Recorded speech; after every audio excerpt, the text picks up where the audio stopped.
Hello, everyone. Let me welcome you here, distinguished panelists, esteemed guests who are here in person. Thank you so much for being here. And of course, an online audience today, including one of our speakers. This is for today's session, Emerging Synergies Between National and Corporate Transition Planning, the Spotlight on Korea. This session is being co-hosted by the TPI Center and the Center for Economic Transition Expertise at the London School of Economics, and also the Institute for Green Transformation here in Korea. So with this collaboration, I'm just very pleased that we could bring together perspectives from around the world to bring that to Korea for this really important occasion, supported by the Ministry of Climate, Energy, and Environment for this event here for Green Transition, the Green Transition Week here in Yeosu. I'm Rod Petalano. I'm the Executive Director for the Center for Economic Transition Expertise in London. And I am very happy to bring these perspectives here with colleagues and friends to talk about this very exciting opportunity that we see Korea facing as it heads into an important policy discussion and debate, and also leading into the G20 in 2028.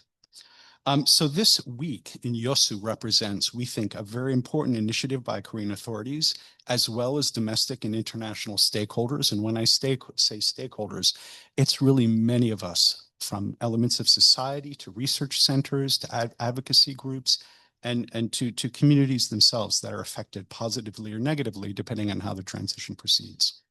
In particular, we recognize that Korea aims to move climate discussions beyond policy dialogue to concrete actions. And this week is all about turning these ideas into concrete actions. So we're going to debate the policies and concrete actions that need to be taken from the highest level of national and international authorities down to local level initiatives, because they can collectively support the goals of the Paris Agreement. Yet, as I'm sure you know, the policy debate internationally is quite challenging, and success is far from guaranteed because of international dynamics. However, given those uncertainties, it's even more important for nations and for companies to have clarity through planning, which is why transition planning is so important for transition financing and really for companies themselves. So it's very clear where their medium-term strategy is and how they're incorporating climate risks and opportunities. Easier said than done, and clearly there's a gap between transition financing of the normal capital expenditure needed and the actual planning that's happening, particularly in the private sector level. So it's very important that if you have ambitions as country authorities, that you map that out and make it very clear so all of the participants are able to take action. And I can tell you from international discussions that if you don't have the financial markets behind you, it is very hard, given the enormous capital expenditures that are needed for successful transition.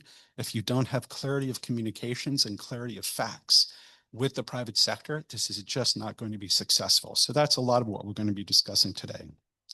And then in order to do that, there needs to be better synergies between national authorities, corporates themselves, and the financial sector.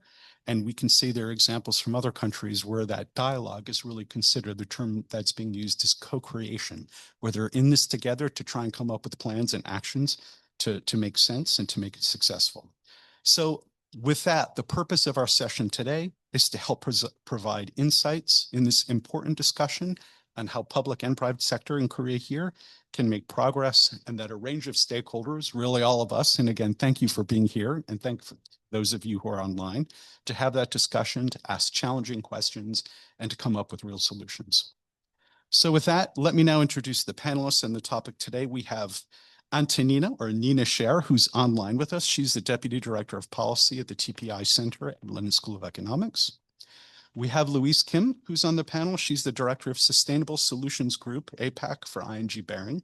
Jae-hoon Park, the Director of Industrial Finance Division at Korea's Financial Services Commission. And Seon Oh, the Lead Researcher of Transition Finance at the Institute for Green Transformation. So also let me express my deep appreciation, my special thanks to Kyung-hee Chung Patalano, the Strategic Outreach Manager at TPI Center, and Gi-won Choi, the Team Lead for Economic Transformation at IGT, both of whom have worked tirelessly for many weeks to make this happen. And finally, let me turn to Yeosu, the Deputy Director at IGT, for his opening remarks, and then we will introduce the panelists. Please, Deputy Director, the floor is yours.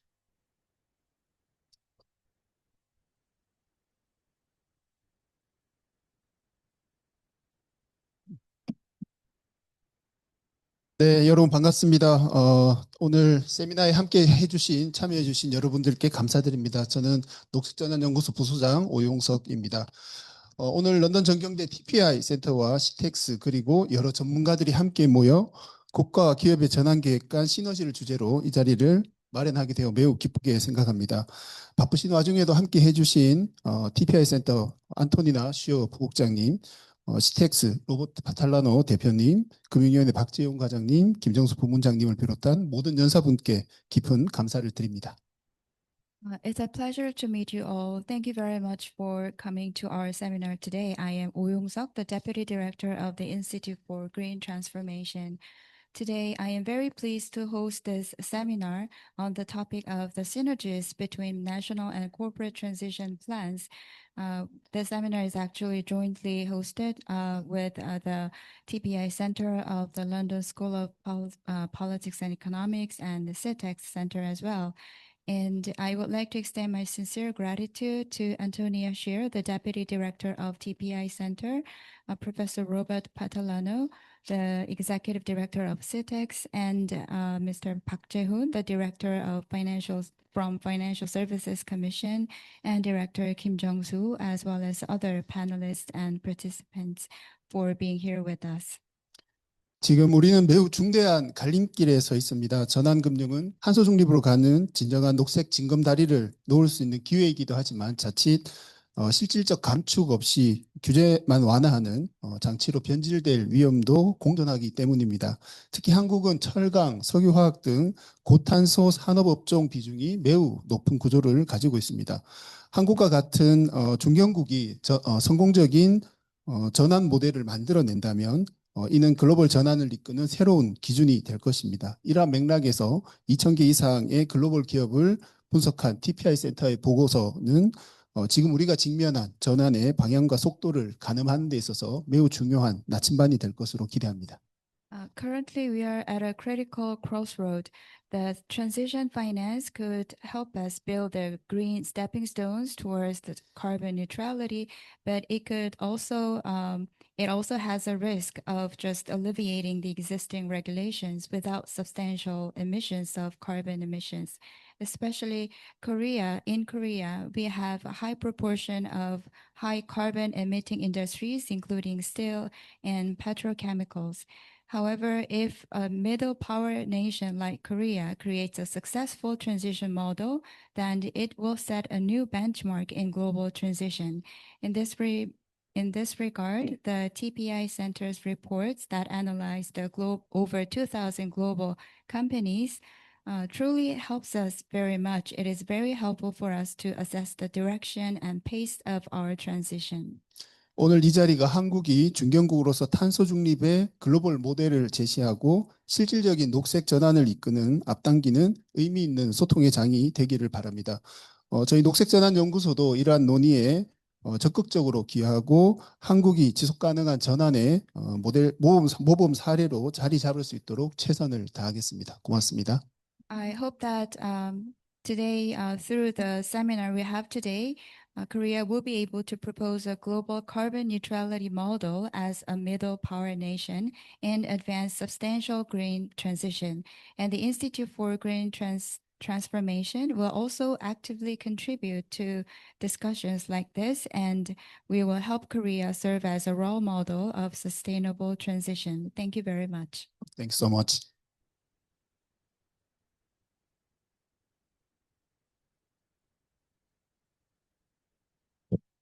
Let me try.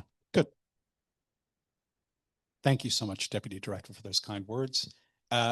Time to kick off the panel. So look, here's how we'll do this. We're going to have a presentation by Nina. She is online and she'll give a presentation from a recent TPI report. And then we'll have a round one I'll ask questions about her report looking at the sovereign level.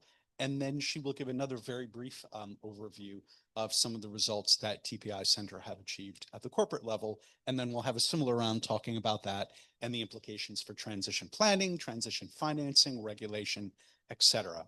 And then finally, I will turn it over for all of you for tough questions for the panel.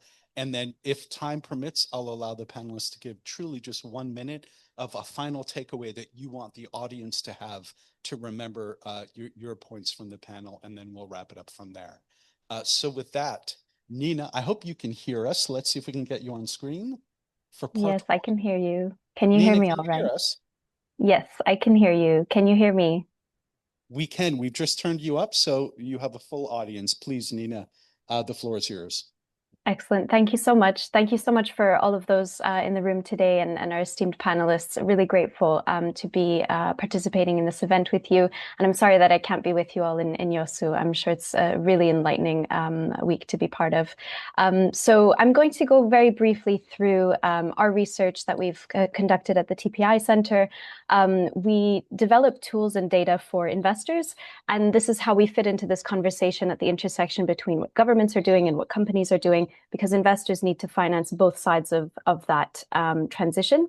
So to start, as Rob mentioned, we'll start with the sort of macro side and the policy side. So if we go to the next slide, I just want to situate the research that I'm presenting. So what we've developed for investor partners is what we call the ASCOR tool. It stands for Assessing Sovereign Climate-Related Opportunities and Risks. What this is a publicly available open access tool that we intend to be useful both to investors and also to country governments who are seeking to issue debt and make their transition clear to investors so that they're viewed as a reasonable and positive opportunity in terms of investment. We've developed this tool in partnership with investors and also in dialogue with sovereign issuers, so that on the side of country governments, they might consider using the tool actually to showcase their progress to investors and to the market more broadly. What we have is an assessment framework that is transparent, and also we take great efforts to make the assessment consistent across regions. So as you see in the slide, we have a very large sample of 85 countries. We come at this from a perspective of making one tool that investors can understand across different country contexts. But what's really fascinating about our event today is when we dive into a country or a particular region, there's immensely more richness and detail there. So I'm looking forward to hearing from the panel and their views on Korea in particular. We have in this slide those three pillars, but sounds good to move to this slide. So that's all right. We can move forward. So the National Transition Planning is a recent kind of framing of how country governments should be approaching the transition. Nationally determined contributions have been so far the key document that this sort of planning would be disclosed in. But recently, particularly research actually coming out of CETEx, colleagues there wanted to bring the thinking of corporate transition planning and explore what that might look like in a national context. So taking that frame of mind, we've laid out these policy priorities that are partly derived from our ASCOR framework, but also derived from the data set. So understanding where country governments are and what are the emerging good practices that we're seeing. So firstly, a priority is to set a whole of government vision. This is really important to coordinate across ministries, and this discussion today with Korea and the whole green transformation strategy is very much taking this to heart. The way that this can be done in terms of setting a whole of government vision is through the establishment of framework climate laws. These are key pieces of legislation that our colleagues actually at the London School of Economics have been researching from a governance perspective.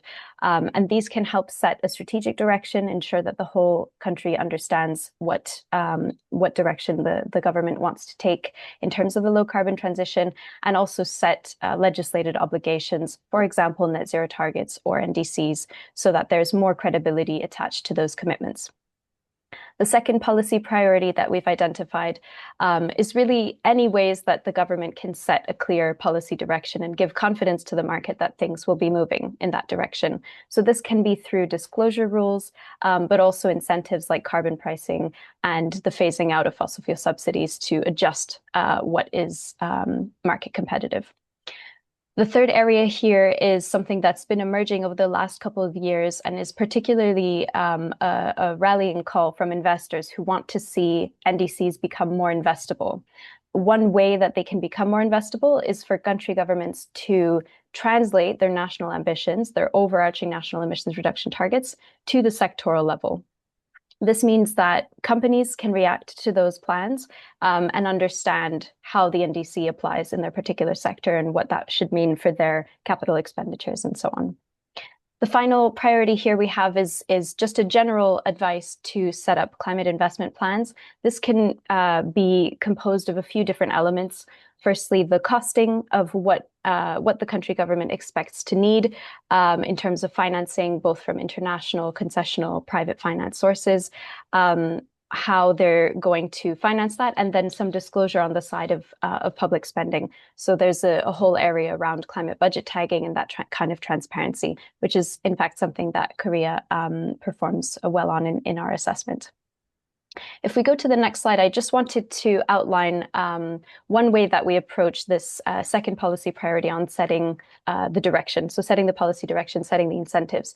Carbon pricing is world-renowned, a very key method to do this. I have highlighted, if we go to just the next slide, I've highlighted China, Japan, and Korea. So just we have a set of Korea's peers to take a look at in this graph. So what we're showing on the x-axis is the carbon pricing coverage in 2025. You can see that all three countries we're profiling are over the 50% threshold, which means a very significant share of emissions in these countries are covered by a carbon price. And that's a super important signal to the market that emissions reductions need to happen, and business models that fail to do so will fall behind. On the y-axis, we have the change in that coverage since 2024. So this diagram is about showing the trends in that coverage. And what I would draw your attention to is the case of China, where actually in 2025, the ETS system was expanded to cover new sectors, such as aluminium and steel, which means they jumped nearly 30% in terms of coverage. So that's an important signal. That's an important development in the region. But what this slide doesn't show is the price level. So there's an additional analysis, which we don't have graphically represented here, which is how high is the price level? And that is really key in determining if that market signal is really going to translate into real world decisions, how much pressure there is. So the final slide I have here is just to lay out a few examples. What are we seeing in our assessment of Korea alongside its regional peers, China and Japan? So pulling out a couple of those policy priorities we just discussed, all three countries have what we call these framework climate laws. Korea since 2021 with its Framework Act on carbon neutrality and green growth. Japan was one of the first countries to set up such a framework alongside the UK a little while later. China also has an equivalent to this type of legislated document, which is an executive document in the case of China. In terms of setting the policy direction, again, starting with Korea, we've recently participated in the consultation on ESG disclosure rules in Korea. And a few key points of feedback there are to really consider Scope 3 emissions and learn from the experience and the global growth in attention on transition planning, and consider including transition plans either as mandatory or at minimum as voluntary disclosure as part of these mandatory rules. Japan also has a roadmap for this kind of mandatory disclosure. And in China, just to highlight this example that I mentioned earlier, there is a very high coverage of the ETS system, but the permit prices are low. And that means the signal to the market is not necessarily yet playing a major role in reducing emissions. So this is the case across all three countries, Korea, Japan, and China. The permit prices of the ETS system are still too low. And just to conclude on sectoral planning, I understand this is a really key point about the KGX strategy, that there's this opportunity now to coordinate sectoral plans, as Rob mentioned, both with the private and public sector. Japan is a key example to learn from, where they had set such strategies for key sectors. And those strategies were explicitly designed to be useful to companies, to communicate to investors how they've aligned with transition finance, why they should be eligible for transition finance, and also help investors then understand and evaluate different companies and different investments. So I'll leave it there. Thank you so much. Thank you so much, Nina, for the first part of your presentation. That was really enlightening. So now let me begin and ask the panelists here, and Nina, that includes you online, what you found the most striking. I mean, just very briefly before we go into specific questions about your area of responsibility, your institution. I just want to get your initial reaction to what you're seeing here, please. All right. First of all, thank you for organizing this great event in this beautiful city, and it's an honor to participate for my personally to come here. Basically, the Korean government has a strong commitment to carbon reduction. So the presentation I heard today is not very different from what I heard, but something I was surprised that the carbon pricing coverage was more than 75%. That is good for us. I think that is it is encouraging for Korean government or companies to keep doing good for the carbon neutrality activities. And also we clearly recognize the Korean government that addressing the global climate crisis is a vital task for the sustainable Earth, as well as the Korean industry's sustainable development. So we are always eager to participate any kind of discussion, global discussions, and so I hope today there will be very productive opinions we can share. Thank you.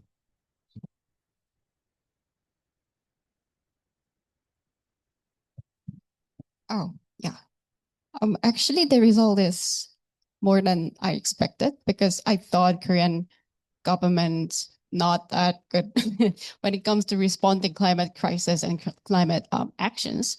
But when it comes to coverage, we have more than 75% when it comes to the carbon coverage, which is more rather surprising than I expected. And when it comes that the government have been like conducting very good well when it comes to and when it comes to like the management or the climate real actions. So basically that's kind of very surprising for me. So everyone is talking about good side, so I think I should be the one talking about the discouraging, or maybe the area that we can work together, and maybe that will be something that can actually boost the economy of Korea as well.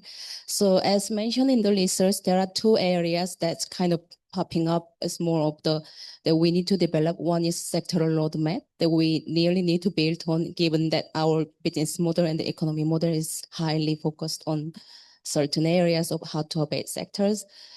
And with that one, and in relation to the ESG disclosure, so you can think about like SMEs, and they are providing kind of like parts to the big conglomerate.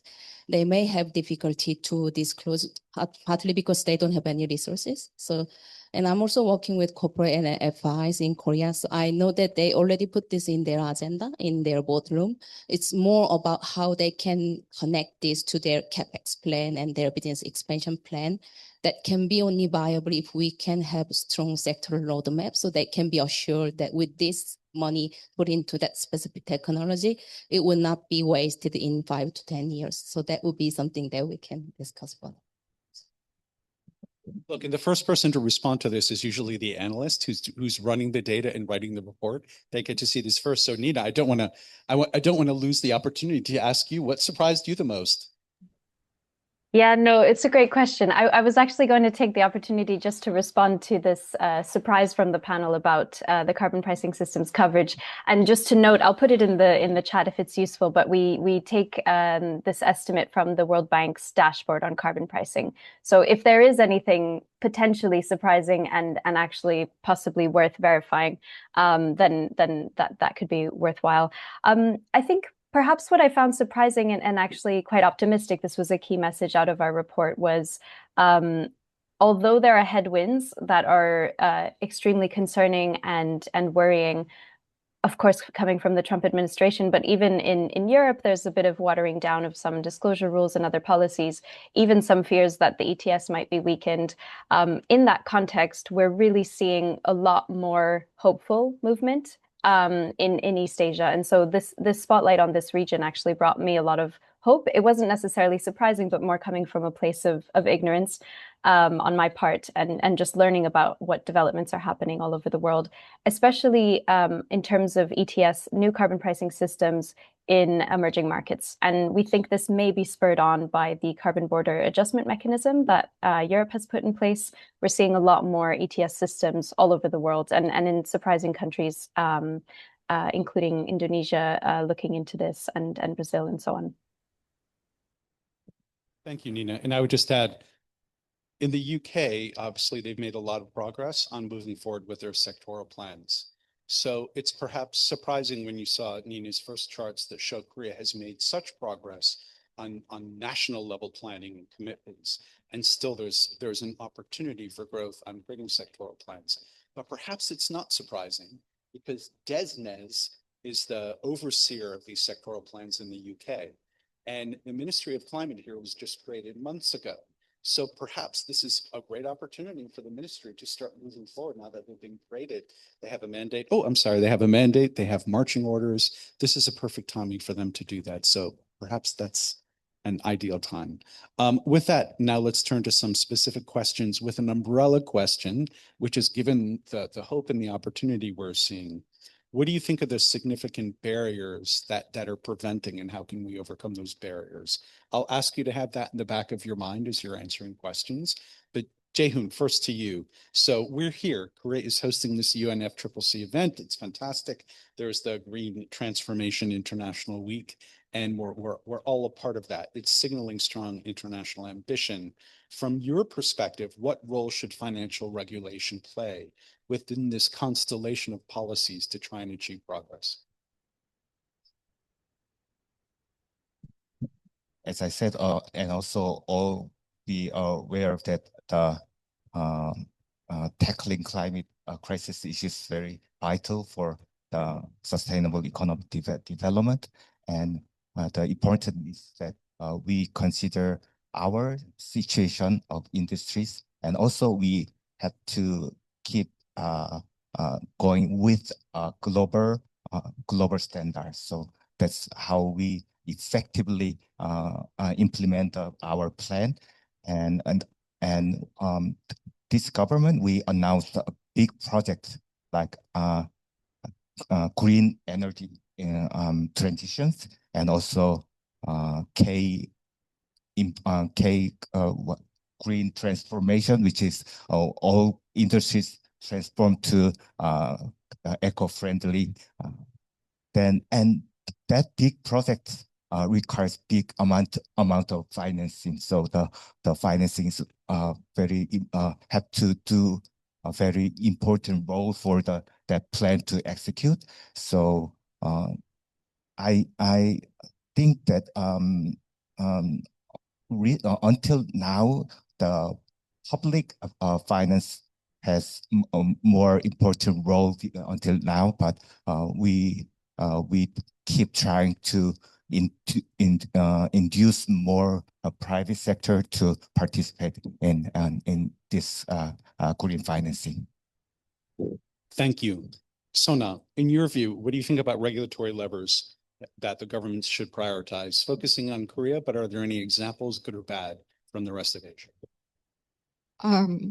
Yeah, let's say, let me just focus on the Korean situations. The urgent thing is definitely having the sector roadmap.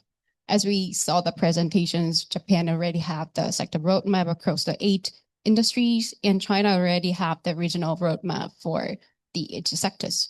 So basically, the sector roadmap is very important because they actually turn national plan into the real climate actions, and they actually show the policymakers and the sector investment sectors or the financial sectors to what needs to be done when it comes to like technologies or investment or the kind of like climate actions. But the thing is that having the sector roadmap itself is not enough. So I would like to say that there is 2 like additional levers to organize when we organize the sector roadmap, which is the strong carbon pricing, and second is that the mandatory disclosure systems. So without stronger carbon pricing, there are actually no binding force, you know. And when it comes to the when we don't have any like mandatory disclosure system, there's no effective mechanism to assess whether these companies are truly journey of the transitions. So in this context, as we know, the Korean government just released a transitions finance guideline 2 months ago, and we have 2 tracks. First one is K taxonomy based transitions finance under the Ministry of the Industry, and second is the entity levels transition finance under the Ministry of the Industry and Trade. And as we know, the Ministry of the Trade and Industry love the industry. So basically they prioritize the competitiveness of the industry. So the authorities to organize and establish the sector roadmap definitely goes to the Ministry of the Industry, right? And so we can actually guess that when the Ministry of the Industry take the authorities, the climate target may be weakened than we expected. So we actually saw the real practices when during the revisions time of the 2030 NDCs. So basically, the mitigation target of the industry actually revised downward from the 14% to 11%. And when it comes to, according to the roadmap, the guideline of the transitions finance, the sectors without the official roadmap can actually organize their own transition pathway. So basically, there would be kind of risk that some activities that misalign the target or misalign our climate goals may be able to get some finance. So that's basically that I like worry about the roadmaps. Excellent. Thank you for that. So I want to turn it back to Jae-hoon in a sense to respond to that, because it seems that the FSC has created ESG disclosure, or at least a draft disclosure roadmap. So you're moving in that direction. Tell me a little bit more about that. And actually, Sona has mentioned some international comparisons on transition. Have you learned anything from peers, Japan, EU, UK, etc.? Yes. About these issues, we always think about the 2 sides, how we meet the global standards and how we consider our situation. So we keep trying to many industry to disclose ESG information continuously, but it's still a lot of companies have feels that it's a big burden, especially for SMEs. And I heard that these days several countries also have now started to adopt like phased approach. They start to hear more about the relevant people, and they the fine tuning the detailed plan. So we are also doing that to meet the global standard and as well as to consider our situation. Thank you so much. So why don't we move from regulation to private sector perspective? Really, they're the other side of this. How do they respond to it? And Louise, given your private sector background, I'm going to ask you two questions. I'll start with the first one. First, bringing in reflections on the national transition planning and what we've heard from ASCOR about, thinking about green bonds and sustainability linked bonds. How does your organization assess labeled sovereign bonds and related climate risks? And I will turn to that. It's because I'm working for ING Bank and also working with Korean clients. That includes some of those sovereign entities as well. It's more like quasi sovereign entities. So for my job would be sometimes advising them to develop the framework, like sustainable finance framework. And most of the time we are involved in the transaction with US dollar or Euro dollar. So it may be, it's kind of aligning with the Bak already said how if global investors are kind of perceiving Korean issues in terms of like sustainable finance. So that could be a little bit different from the domestic market as well. So I already know TPI because we've been using TPI trajectory when we are analyzing certain sectors such as shipping or some other like hot topic sectors globally as well. And ASCOR was relatively new to me. So, but one thing, maybe I can link this to how I do my job in daily basis if I'm advising one client, especially in government sectors. So for example, if there's one issuer, they are trying to issue Eurobond, and they want to enhance their framework based on global standard and also considering some of those transition finance and the roadmap as well. So typically what we do is analyzing the issues level of transition plan, including climate risk. So that can include transition risk and physical risk. And as a bank, we are also really seriously looking at the physical risk. So whatever you lend money, if there is any type of like natural disaster that can wipe out the investment as well. So that's increasingly highly relevant for a lot of financiers that affect the mortgage pricings globally. So there's a lot of climate scenario testing on that side. And I know that Korean regulator is working on that side as well. For a tool like ASCOR, one good thing and positive thing is that it's investor-led. What they mean is that these are the information that typical bond investors would require when they assess green bond or sustainability linked bond from sovereign entities. So if you can be kind of like comfortable with the information covered by this tool, effectively you will have kind of efficient tool to communicate with your investors in your roadshow and in your NDR as well. So that's why this type of information is quite relevant as well. And how we analyze sustainable linked bond, we don't have anyone in Korea, but there are some sovereigns globally, they issued sustainable linked bond and using their NDC target or something a little bit more ambitious as their KPI as well. So for some of audiences, sustainable linked bond, if they can't actually achieve the target, the coupon will go up. So there is penalty in financial term. And in banks, we also do sustainable linked loan. We've done some with Korean corporates and FI as well. And for that one, it's also two-way mechanism. So if they cannot achieve KPI, the margin will go up. If they achieve, we will reduce the margin. So everything will be based on that one. So these tools are something we've been using because we cannot just choose KPI based on our preferences. So we are using a lot of global standards. So what will be the material factors for that specific sector? And based on that information with some of these data, we are setting the KPI. So this is how financiers kind of using it internally to this type of external tools. So let me ask just a follow-up question. You've partially answered it, but I really wanted to see if the audience can perceive a difference between, say, green bonds or linked bonds and the concept of transition finance, irrespective of whether it's, say, labeled or not, but rather if a sovereign, if Korea goes out to international investors and is saying, I have this ambitious program, I'm going to be taking on more debt, but I'm using it to help make the economy more resilient over the medium term. How does that sell internationally, and any advice you have for what resonates? Maybe I would be including SOEs in broader terms because sometimes governments are kind of utilizing the entity to raise fund as well, not just buy government bond.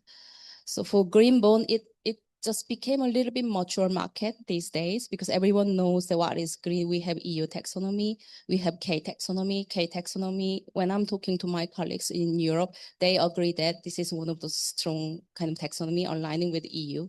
So in a way, there is less issue on that alignment side. Transition bond, on the other hand, is a bit tricky because there's only one, I think there was another one, but it's effectively driven by Japan. And they issued in Japanese yen.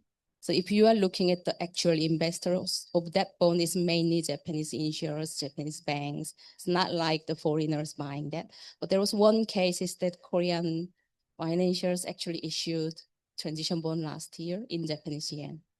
Because there was big kind of publishment by ICMA on transition bond guideline, November last year in Tokyo. So there's a lot of other like Southeast Asian countries, they want to do a little bit more on transition side. So if you're thinking about the economic links, they are also kind of like more materially depending on Japan in terms of some of the investments, so that you can like Philippines, Indonesia, they might be more willing to do transition bond as well. For sustainable link bond, it's a bit tricky. And the one thing is that like, because I used to work for insurance company and asset management company as more like the portfolio manager for fixed income. So if you are imagining you buy one bond and that issuer actually failed to achieve their target, so your coupon went up. So it's not default, so you get more income. But how can you analyze internally? Was it like failed investment? Is it good because you get better interest? So it's a bit tricky how we can actually incorporate into the pricing of that bond. That's one area we need to think about. And whether 25 BIP, that's more like the traditional kind of coupon picking up, would that be enough? And do we need to have like kind of like sophisticated pricing model for certain target? If they increase target, the coupon should be changed. I think that would be more aligning with the accounting standard and fair value, but we still don't have kind of perfect tool.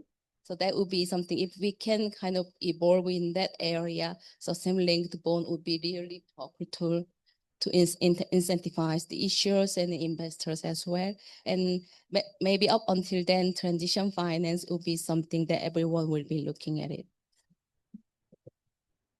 I have many more questions on that, but I will hold off since I will stick to the script. So what I'd like to do now is we talked a bit about transition finance, so hopefully this will be a smooth transition to talk about a little bit more about how the government engages on transition finance. So Jae-hoon, you know, the KGX strategy involves a lot of ministries, as it should. So this is really wonderful to see not only the creation of the Ministry of Climate, but also that other ministries and commissions and agencies are getting involved. This is fantastic to see.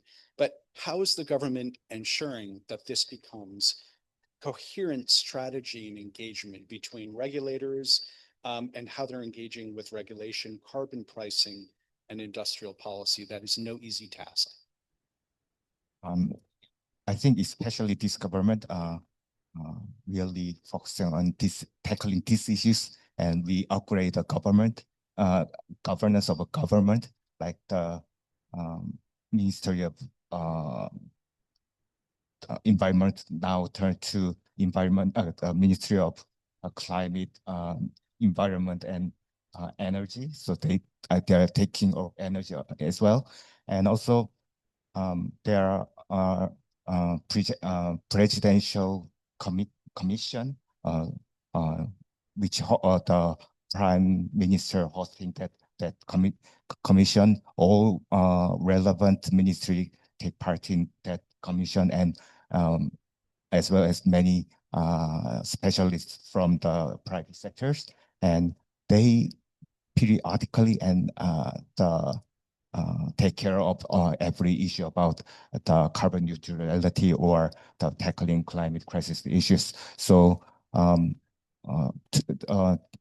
2 months ago, we just announced the transition finance guidance, and now the many financial institutions preparing for their regulation and their systems. And now we just started, but like I said, there are many the governance to take care of that issues. So we work closely with other ministries, and I think that governance is made by the legislations that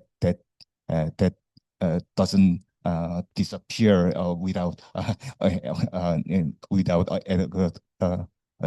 inviting the legislation. So I think we are very eager to implement that plan.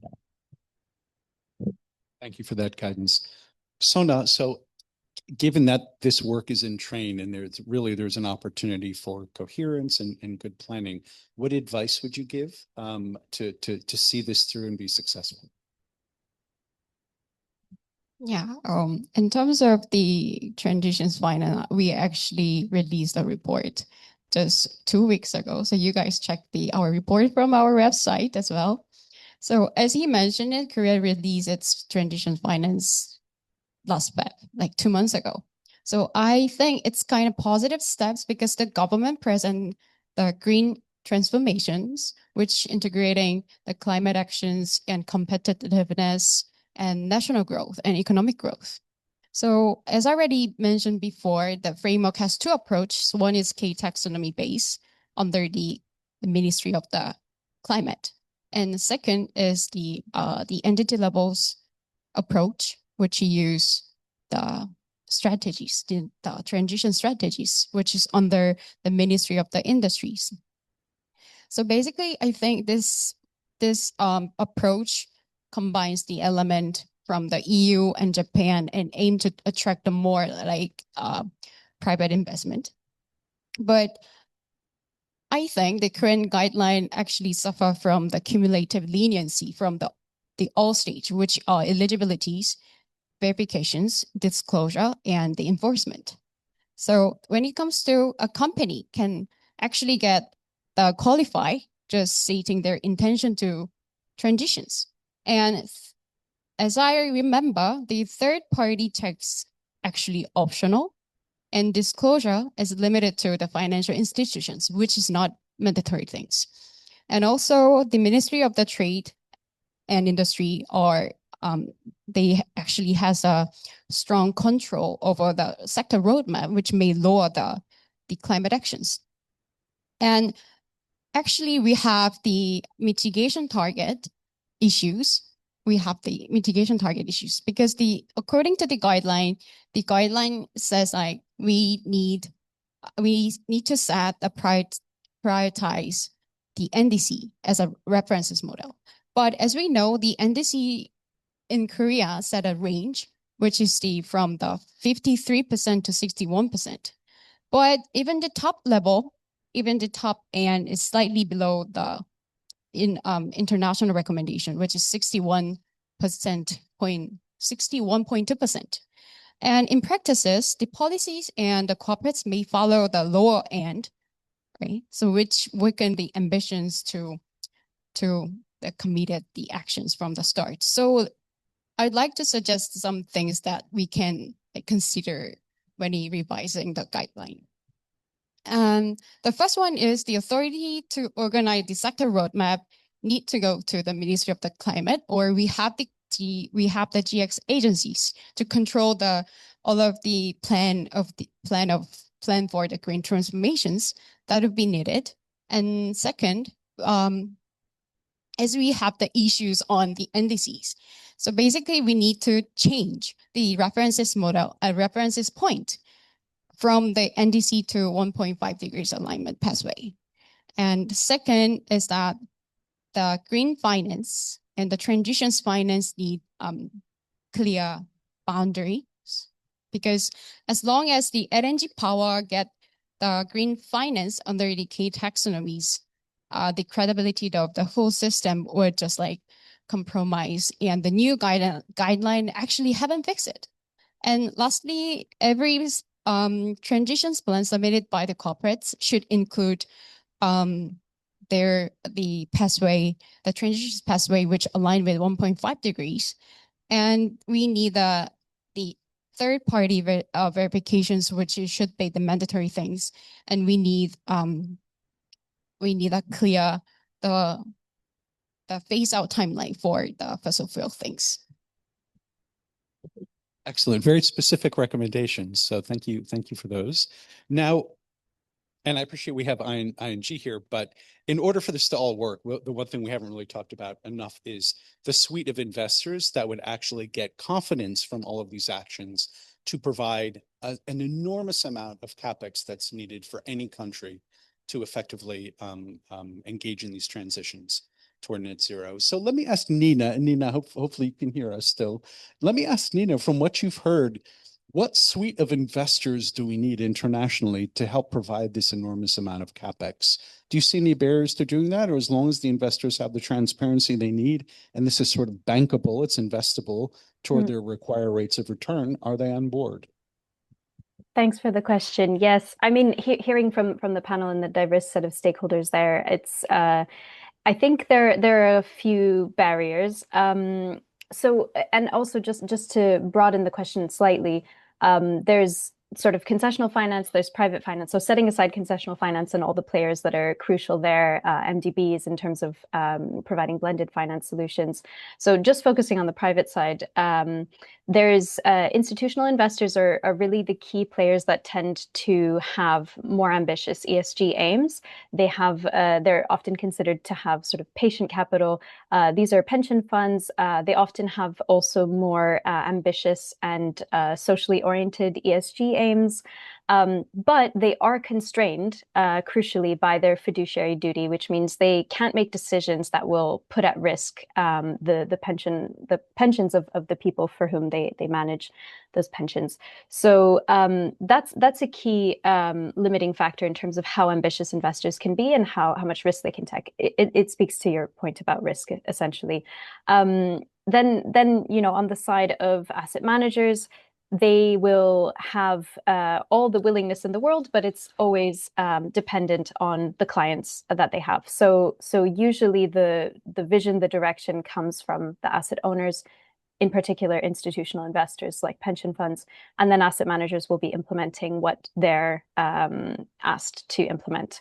We then, of course, have banks for lending and underwriting, and there is an entire assessment framework that we provide for banks, looking at how they can integrate actually these sectoral pathways into their lending portfolios. And really, just to conclude, all of that works best when the government sets the regulations that actually make that risk and return profile work in the direction of the low carbon transition. Excellent. Thank you. Thank you so much, Nina. So that pretty much wraps up the first part of our discussion, which is really looking more at sovereign and how sovereigns engage in transition planning and transition finance. There will be an opportunity for questions toward the end, but with your permission, I'm going to segue to the second part, which is looking at corporates.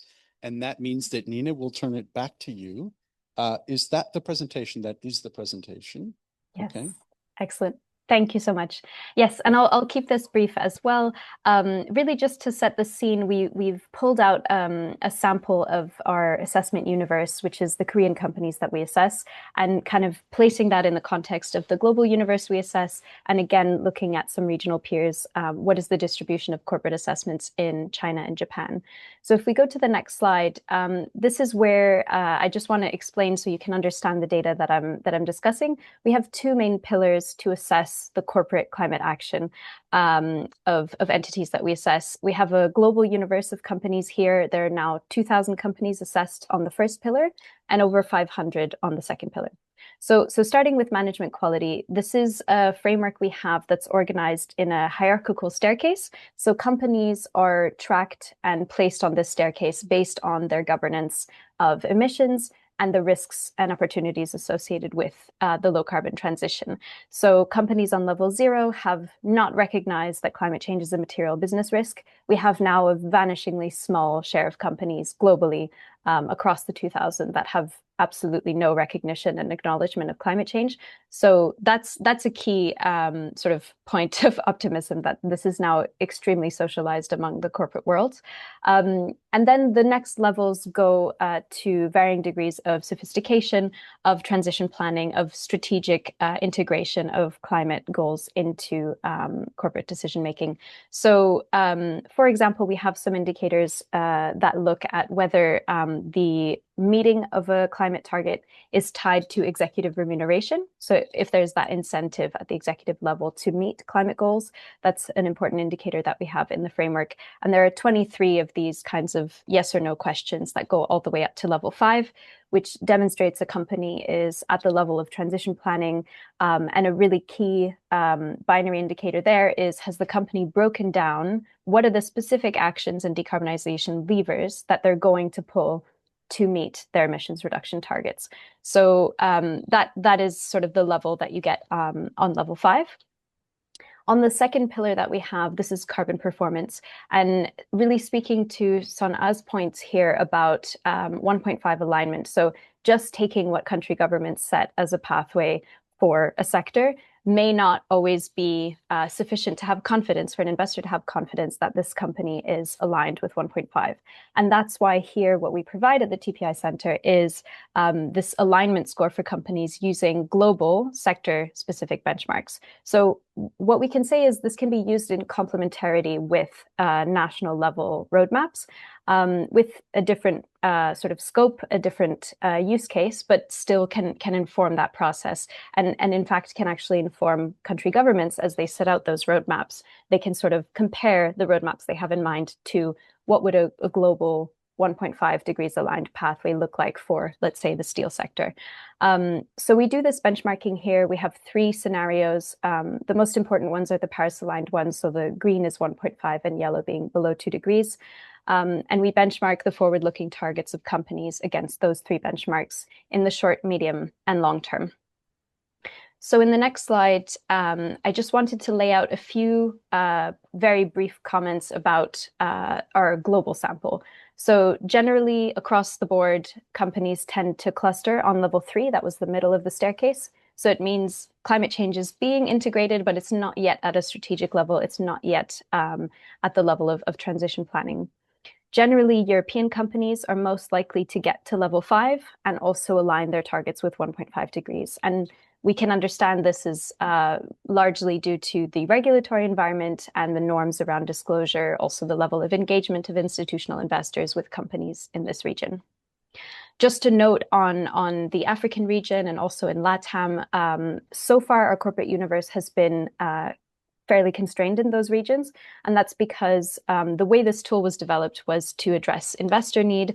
And therefore, we did the company selection based on global market cap. So looking at publicly listed companies and the largest ones in the most important sectors for the climate transition. But as we expand our coverage recently to 2,000 companies and soon towards 10,000 companies, we're expecting a much more significant expansion there, where we can have further conversations about what the regional patterns really look like there. For now, the sample is a little bit too small to make meaningful conclusions.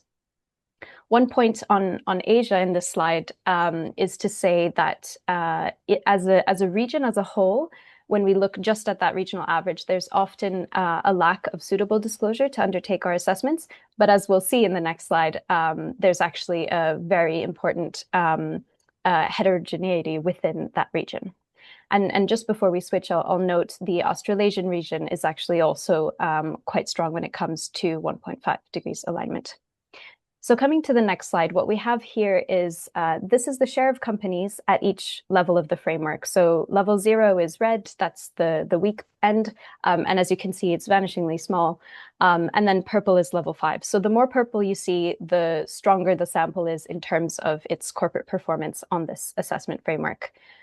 Just starting with the first 2 rows, the TPI universe, this is our global sample compared to the Asian region. So you can see the Asian region as a whole, on average, is slightly lower average performance than the global.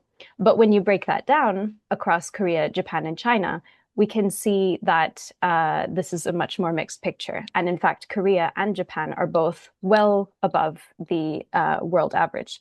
They're well above, for example, American companies. And what we see is that it's generally, because the sample is so large in China, it's generally the Chinese companies that bring down this average for Asia. And there are reasons for that. And in fact, our data partner, FTSE Russell, have been finding that Chinese companies are actually improving their disclosure quite a lot in the last year. So this trend towards improvement is quite clear in the region. I also want to note that Korea, in both of these slides, has a quite small sample of companies. So we don't want to make too many sweeping conclusions about what this sample looks like, because it's a small sample compared to the other countries that we have, and also compared to the region. So in this slide, we have the same comparison, but looking at the carbon performance. So this is looking at if companies have ambitious enough targets. This is what we're looking at here. And again, we see almost exactly the same pattern. Asia as a region is slightly weaker than the world average, which is generally pulled upwards by Australasian and European companies. But if we break that down into these three countries, again, both Korea and Japan have much more, a higher share of companies aligned with 1.5 degrees and 2 degrees relative to the world average. So you see more of the green and yellow in that Korean sample. Again, that's only 11 companies, and we'll see a brief snapshot of them in the next slide. But also, Japan and Korea looking slightly different. So in this slide, we have these 11 companies that we assess on carbon performance, and they're also laid out in the staircase that I mentioned of management quality. So you can get a sense of how moving up the staircase doesn't necessarily improve the carbon performance target alignment. And that's because what we assess in terms of a company's target ambition is a separate assessment from what kind of governance systems they have in place and what sort of indicators they meet there. And that's a tension we see in certain sectors more than others. Airlines is a very challenging sector to align because we don't accept offsets, for example. So Korean Air here, they don't have an ambitious enough target for 2050 that accounts for the gross emissions of that company. And that's because airlines, when they rely on offsets, it can be quite excessive. So we tend to be more strict on the sector when it comes to reliance on offsets. There are other mix of companies in this slide. Some relative leaders here might be POSCO in the steel sector, which is 1.5 aligned in 2050 and also on level 5. However, there's more to the analysis than just this picture. So in the case of POSCO, the medium and short-term alignment are not so strong. They're not aligned with any of our benchmarks.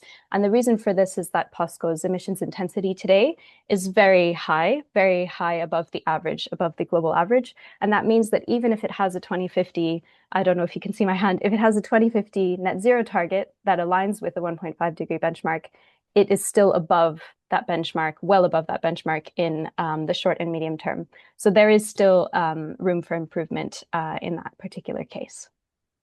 Thank you. I'll leave it there for now. Wonderful, fantastic. Thank you so much, Nina, for the data. We can appreciate your point that those Korean companies that you've assessed are pretty large and in most cases internationally active and prominent players. So it's no surprise. I'm sorry. It's no surprise that they're doing well, but it seems like that's also a good indication that if you engage on more formal sectoral plans, that you've got some global leaders there who are able to really utilize their data and their experience to add value. Curious if you're able to comment on that at all. Yeah, that's a great point. So essentially, whether those companies can help Korea to set those sectoral pathways, I think there is certainly potential for that. And as I mentioned earlier, I think referencing those global pathways can be a good starting point for that discussion. They come from the International Energy Agency usually, so there's a strong rigor behind the modeling of those pathways. And companies that do align tend to understand how those pathways are set up. And I think that hopefully can come, not necessarily counter the concerns that Sona had, which are very well taken, that industry might push for pathways that are not ambitious enough. But I think the fact that there are some countries or some companies, that are aligned with those more ambitious global pathways, can hopefully bring that ambition upwards. Wonderful. Great insights. Thank you, Nina. Now, turning to the panel, what do you think? And I would say, so you've seen data. What do you think of the analysis and the implications? It's a small sample set, but I think it's a sample set of some prominent companies that are obviously well known internationally. And then where there are data gaps or data challenges, and Sona in particular for you, what do you think about some of these data issues, please? Both of the management qualities and carbon performance is way more expected, way more than I expected. So although the assessed population is quite small, which is 47 companies assessed, but none of them are actually in the level 0 and level 1. And about like 21% are at the level 5, which are like way above the TPI average. And we can see the companies like Postco's is actually positions in the level 5, which is very like great result. So that would be kind of like positive steps. But at the same time, what we need to consider is that these 47 companies would be like mainly large and internationally exposed, like great like MNEs. So which have the enough capacity to manage like dealing with the decarbonizations. So once we look at the SMEs, as she mentioned it before, they have struggled from the capacities constraints. The IGT actually conducted a research on how decarbonizations like comes up, or how the SMEs can do the decarbonizations like a couple years ago. So we conducted the interviews with the corporate representatives, and they say it's very difficult to dealing with the ESG disclosures and tracking the scope 3s, and they have to do the managed the governance area, which is very important. And they haven't suffered from the internalized systems to cover the climate responses. So as the gaps between the large companies and SMEs actually with a much bigger than we think. So that's the hidden message from the presentation. And I'd like to just like mention that we need, when we establish kind of policies to regarding the climate actions or support the government and support the corporates, we need to think about the capacities constraint of the SMEs as well. Thank you. Jae-hoon, from a regulatory eye, how do you see these results? Yes, again, I feel that there are good things. We are doing something good than I expected, and also we are a lot of room we have to improve. Like we know that when we announced the transition finance guideline, we adopted 2 ways. That one is taxonomy based one, and the other one is that each sector have to plan for the transition. That is a big task we have to do with other ministry and industries. I think we have to think more and more to make great plan for that. Thank you for that. And it is good to see the steps. It's one thing to disclose and another to embed in operations and another to really put in forward-look strategic planning. So it's not surprising, but it's also encouraging to see some big Korean companies, irrespective, without debating where they are on the pathway, but just that they're incorporating that into their strategic planning is a very good sign. And to your point, Sona, I think there's a lot of opportunity for learning and capacity building for medium-sized firms to start embedding that. It's complex, but there's a lot of work to be done. If, as a country, Korea wants to hit these targets, you've got to get SMEs on board as well. Let me ask then, Luis, how do you see it from a private sector perspective? What do you make of the results?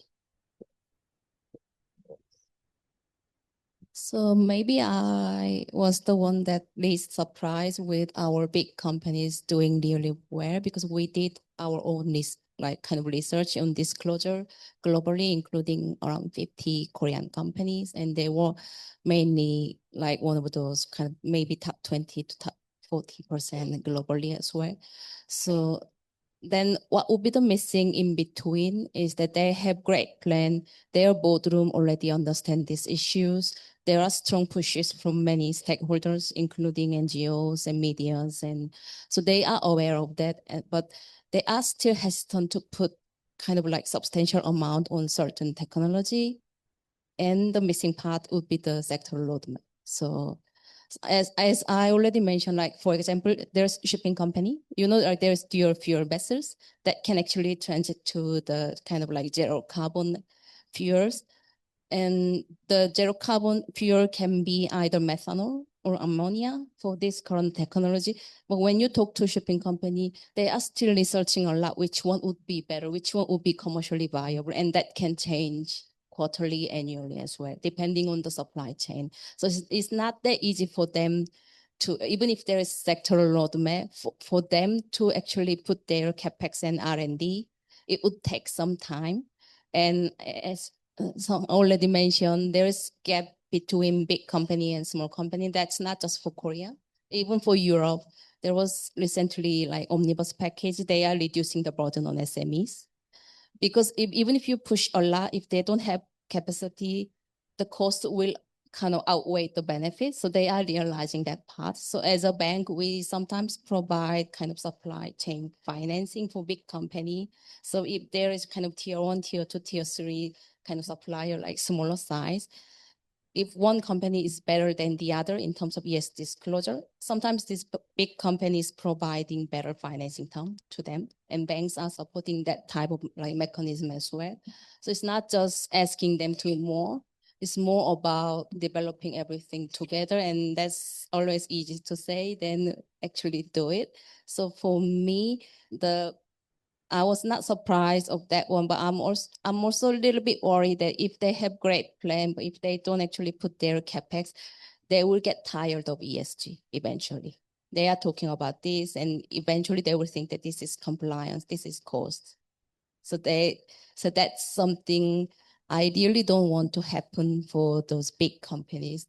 I want them to consider this as their kind of a strategic advantage for them to switch to the new business model based on the sectoral roadmap, rather than considering this as something they need to comply and they will be okay. So yeah. Thank you. That makes sense. And of course, you need incentives and disincentives. So the incentives of perhaps better tax strategy, ensuring that there's a disincentive of not complying by ensuring that you price carbon correctly to ensure that these companies have an economic incentive to move toward renewables if you can get the economic mechanisms right. So I think there's a lot to do there. Jae-hoon, let me ask you, since you're moving forward, I understand you have a public consultation out on ESG. There's a lot of debate about whether this should be mandatory or not in different parts of the world, and certain countries or regions are obviously moving forward with mandatory. How is your organization? How is the commission thinking about this? Are you in a position to talk about where it's heading? Like I said, it's important we keep go forward to the climate crisis issues. And so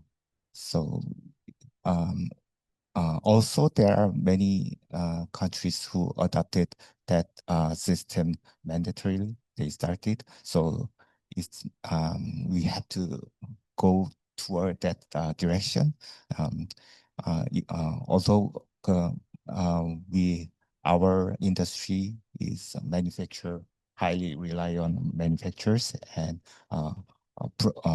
the carbon emissions. So it's not easy to transform to the green environment industries, but we have to keep talk with industry to how to we move forward to that direction.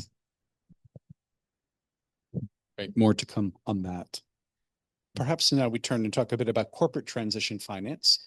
Perhaps Louise, I'll jump back to you with Korea advancing in the KGX and transition finance frameworks.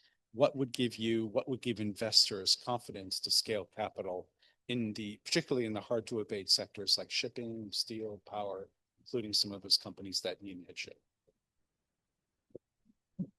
So I think the one thing that we've been developing transition finance globally is that if we are purely focusing on green, there are many companies that will never be considering financing in that area because they will never be green. So we sometimes call those companies pure play, like purely doing green stuff like solar and the wind power. So the one way of considering transition finance is broadening the scope of company who will consider this as relevant to their businesses and also enforcing them to consider this as well. But at the same time, that makes this a bit tricky. So what would be considered as transition in Japan may not be considered as transition in Europe. And that's why we really need to collaborate with scientists and researchers, because as a bank, we will never consider us as a kind of expert on the trajectory because it's highly based on scientific kind of findings. So we are working quite closely with a lot of these university and research centers developing the sectoral trajectory for hard to abate sectors. And that includes IEA, and that includes some type of like sector specific initiatives such as Poseidon Principle. And like there is some other for steel and aluminum. So with that trajectory in mind, if there are Korean company embedding that one and doing transition, it will be easier for global investors to adopt. So maybe a little bit more practical one would be once company develop their transition finance framework, most of the time global investors will not accept if they don't have any external verification from independent parties. So they need to have this verification. They need to put everything in their framework. It should be disclosed either in their like public website or any other places.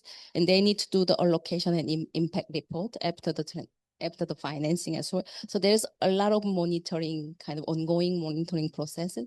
That's the one way for us and for some other asset managers to consider. And also as a bank or also a lot of asset managers, they need to disclose their investment, whether it's green or whether it's EU taxonomy aligned as well. So they are under that regulatory pressure as well. So as long as company provide that information in disclosure, that will effectively feed into this asset managers kind of disclosure under SFDR or some other mandatory regulatory as well.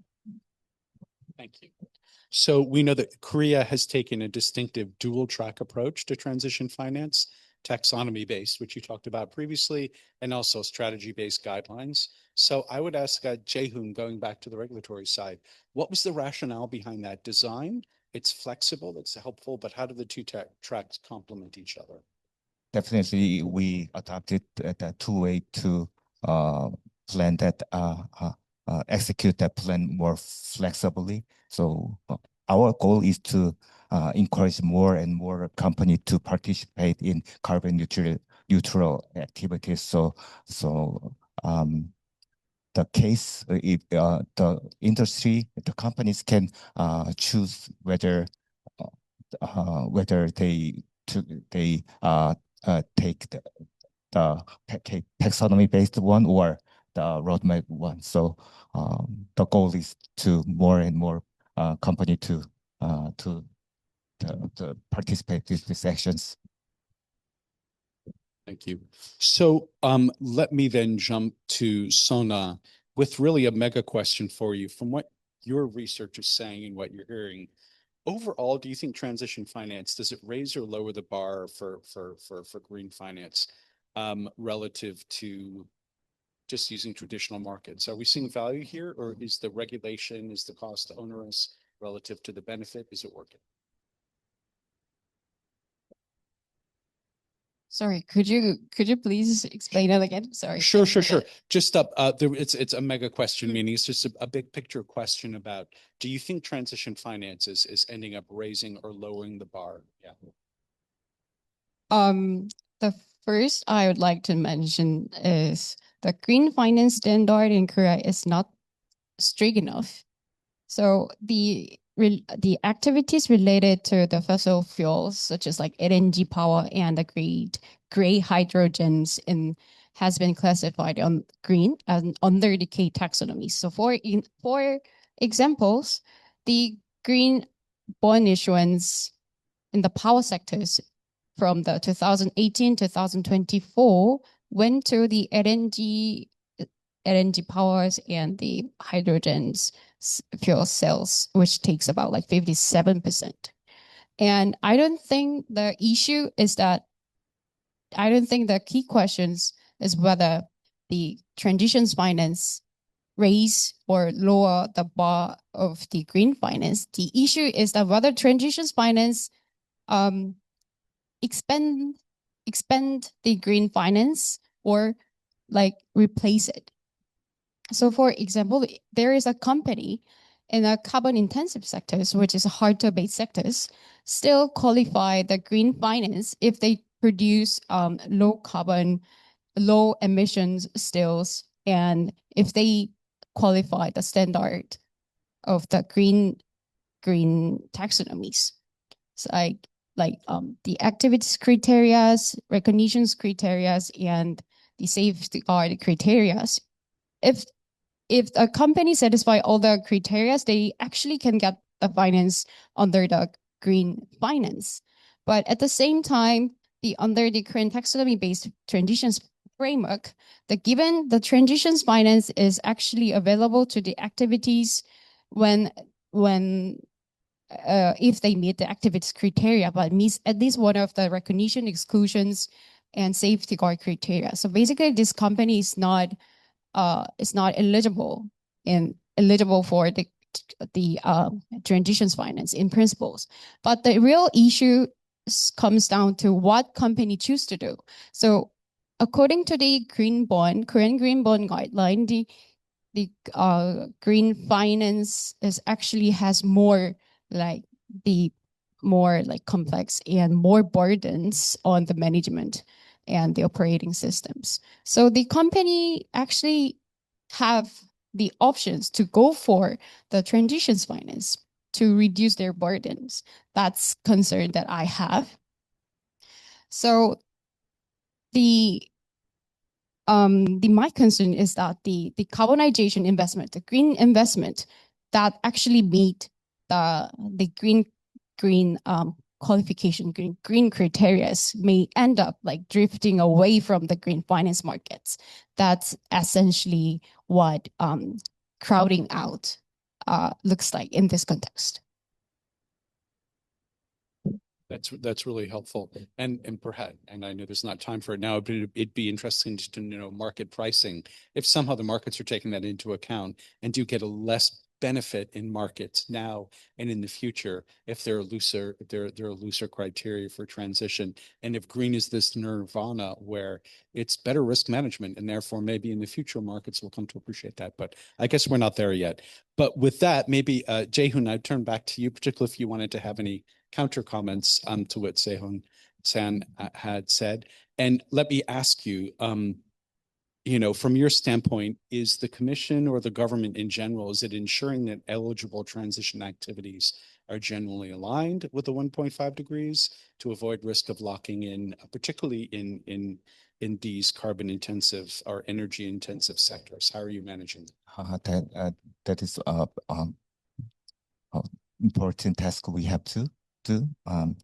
Like you said, our government is well prepared for to tackle these issues. So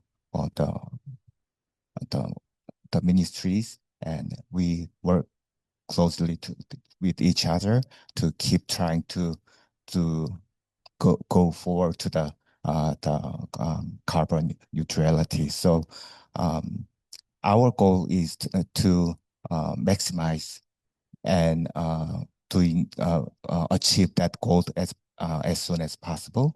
And also we surely consider our situations, but we think that it is important to move forward to that goal. Thank you, Jae-hoon. So Louise, you've been hearing this again from a private sector perspective. Some benefits and the progress, but also a critique. With those perspectives and other perspectives in mind, what gaps do you think still exists or work in progress still be made in terms of data, taxonomy, even clarity of policy signals from a market perspective, particularly in Korea? So maybe before that, I will just briefly add what they mentioned on transition finance. It's extremely hard to do transition finance in global market because they are analyzing the transition plan of the company. So you need to actually show you have the target that's based on science. So sometimes it's even tougher than doing green finance because green financing can be done if you do small part of like solar panel. You can just make that as green. But transition, you need to show your overall performances. So as long as we keep the standard aligning with global standard like ICMA, LMA, I think the issue would be less, but we need to keep an eye on monitoring that one as well. So the last one was the gap, right? So on data, okay. So I think for me, the most gap would be, like data policies and the other things, they need to be kind of integrated together. So right now we have something for data improvement. We have something for policy. And we have some other things as well. But sometimes for really big corporation, there is one department doing disclosure, the other one doing policy side, and the other one doing kind of like project financing and CapEx. And they don't typically work closely because they have their own agenda to do it.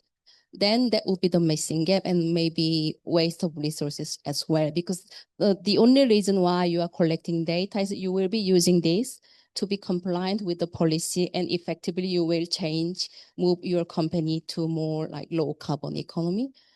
So there should be some type of collaboration, but that would be quite tough for such a big organization and also for government as well, because we have so many different kind of like department, they have their own agenda. So how we can kind of shape an ecosystem, maybe for some kind of like conference like this one would be helpful, even though it's maybe small one, would be really good to connect things together.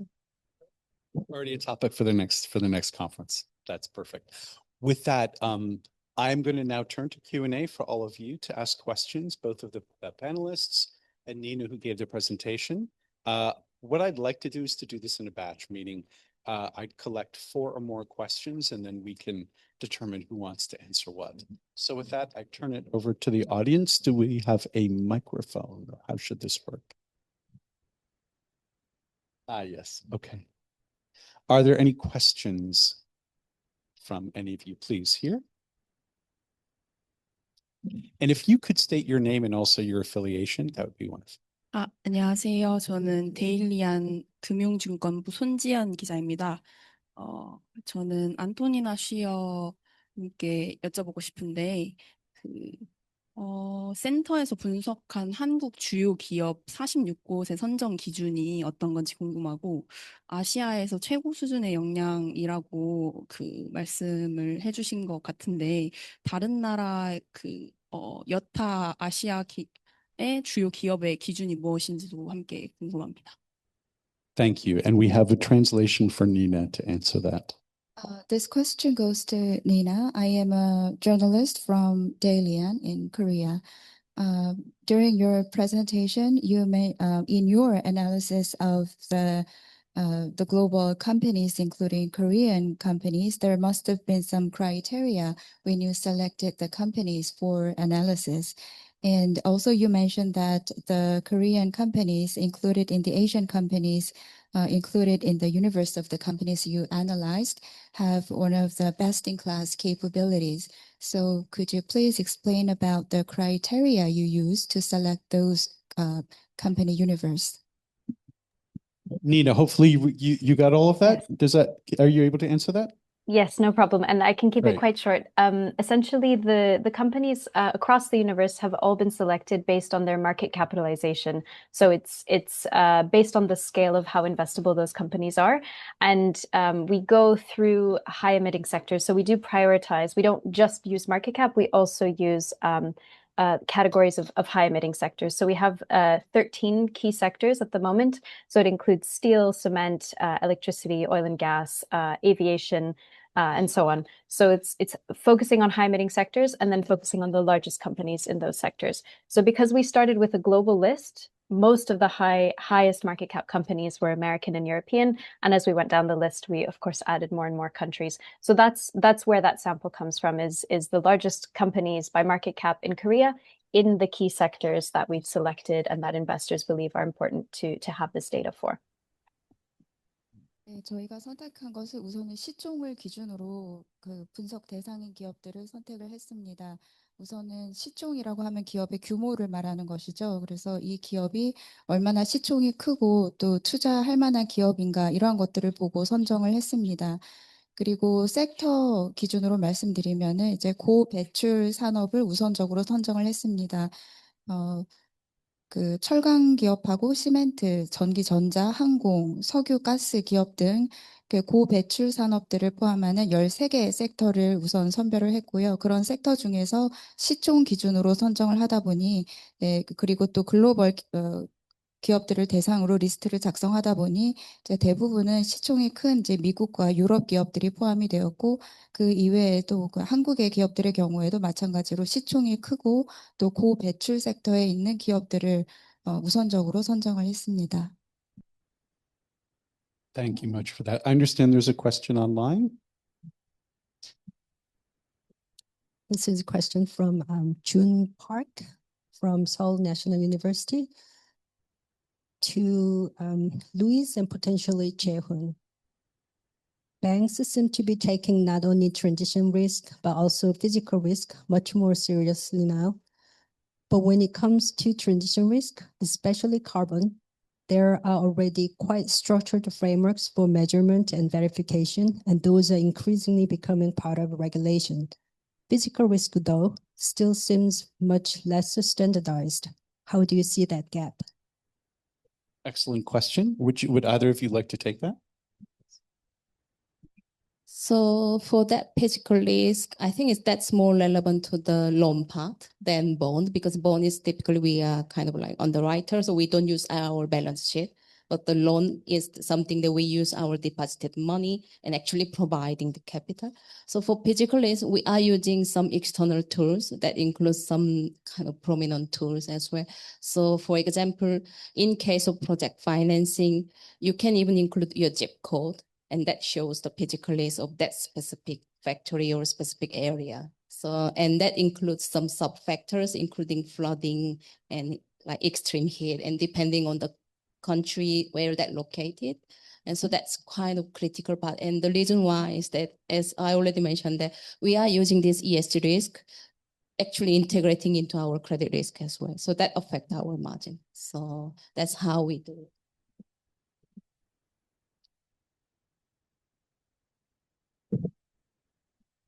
And you don't cover back. Yeah. That's okay. Okay. Then I will abuse the privilege as a moderator because I was a bank examiner, and also CETEx does a lot of work with supervisors. So I would say in these regulations, physical risk is not the focus. It's more transition. But I can tell you, and I can tell the participant online, particularly in Europe, but also some parts of Asia, and I think also in Korea, supervisors are very active in stress testing and looking at physical risk via stress testing and providing direct guidance. And the UK is just finishing up its own guidance, looking, even during a difficult geopolitical time, they're looking to make macroprudential and supervisory guidance for physical risk based on evidence even stricter. So there's a lot of progress happening, but I think to your point, it's happening differently because it's supervisory. It's happening differently at different countries. So gaining international practice, the way we're doing it with transition, I think is going to be very important. But an excellent question, since we're not really talking about physical risk here, but it's of equal importance. Are there any other questions in the room, please? 네, 안녕하십니까. 저는 비즈한국의 김민호 기자입니다. 네, 박채훈 과장님께 질문 좀 드리고 싶습니다. 지금 현재 그 790조 원에 달하는 기후금융 전환규모 포함해서 발표를 한 상태인데, 이제 24년도에도 이제 420조 가량의 그것이 이제 790조 원까지 늘어난 상황입니다. 궁금한 점은 뭐 어디에 얼마의 규모인가도 있겠지만 실제로 지금 투자된 금액도 있을 텐데 결국 중요한 건 사후 추적이 아닐까 싶거든요. 어디에 투자됐는지 그리고 그 투자된 금액이 실제로 탄소 배출에 얼마나 기여했는지를 추적하는 데 있어서 지금 어떻게 좀 준비가 되고 있는지가 좀 궁금합니다. I'm a journalist from a Korean media, Bees Korea. My question goes to Director Park. The Korean government recently announced that it's going to grow the climate finance to about 790 trillion Korean won. In 2024, the government announced that it will initiate the climate finance amounting to 410 trillion Korean won. So there has been a significant increase. And you might have invested a part of that climate finance in somewhere. And I guess you might be tracking where you have invested the funds and what kind of outcomes you have achieved.